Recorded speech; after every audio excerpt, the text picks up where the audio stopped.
انتهت مباراة الأهلي وسيراميكا كيلوباترا في الدوري المصري الممتاز. انتهت المباراة بفوز النادي الأهلي بهدف نظيف.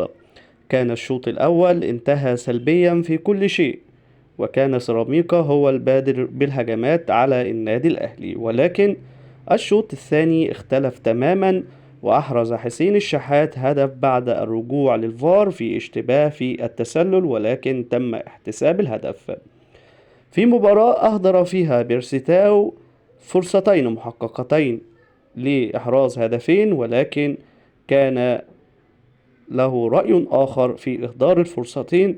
ولكن في النهاية فوز مهم جدا للنادي الأهلي قبل لقاء ذهاب نهائي دوري أبطال أفريقيا أمام الوداد البيضاوي المغربي هنا على استاد القاهرة، وبحضور أكثر من 30 ألف متفرج. كل التوفيق للنادي الأهلي. لكن برأيك مين هو نجم المباراة النهاردة في مباراة الأهلي وسيراميكا كيلوباترا؟